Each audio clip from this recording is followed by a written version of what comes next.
El mundo ya vive una nueva guerra.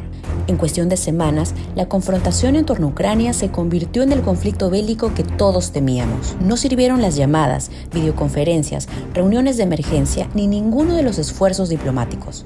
Las advertencias o las amenazas tampoco tuvieron efecto. Nada logró rebajar las tensiones que enfrentan a Rusia con Ucrania y Occidente. Y ahora la guerra ya es una realidad. ¿Cómo llegó el mundo a una nueva guerra y por qué se enfrentan Rusia y Ucrania? Hoy, en El Comercio Te Explica, te lo contamos. Antes que nada, empecemos con un poco de contexto. Para entender el origen de esta disputa, tenemos que retroceder más de 30 años.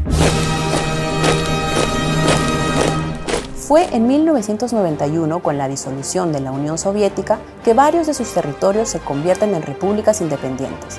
Uno de los países que se formó como consecuencia de ese proceso es Ucrania, que hoy se ubica en la frontera occidental de Rusia.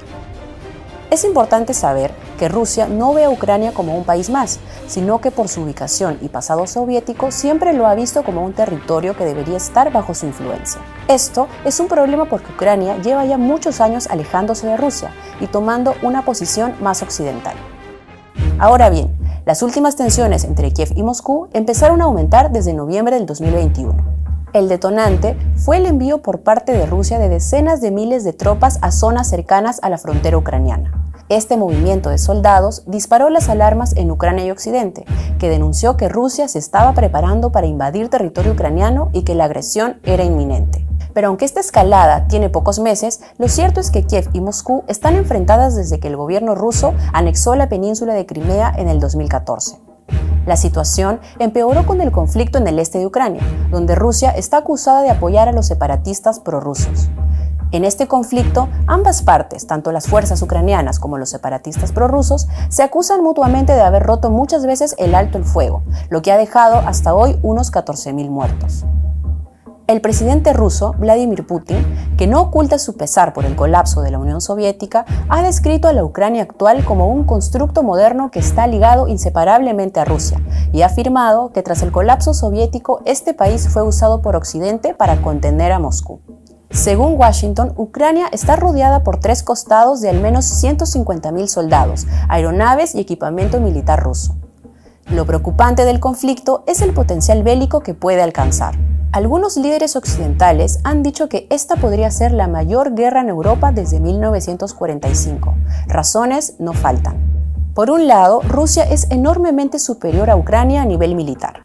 Por poner un ejemplo, mientras Rusia tiene 900.000 militares activos, Ucrania tiene unos 200.000.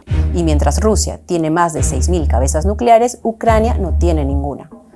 Pese a la diferencia en poderío, hay un factor clave. Occidente lleva meses enviando armamento y miles de dólares en donaciones a Kiev. Pese a que en el interín de todo el conflicto se ha hablado varias veces de buscar soluciones diplomáticas, no ha habido ningún avance real. La madrugada del jueves 24 de febrero, Rusia inició una operación militar contra la ex República Soviética. La invasión a Ucrania incluyó bombardeos en todo el país, incluida la capital, e incursiones terrestres del territorio que ya han causado decenas de muertos. Las acciones de Putin han sido vistas con horror en todo el mundo y han provocado la condena inmediata de Estados Unidos, la Unión Europea y otros aliados que respaldan a Kiev. La pregunta ahora es cuáles serán las consecuencias y qué vendrá después en esta guerra que ya empezó.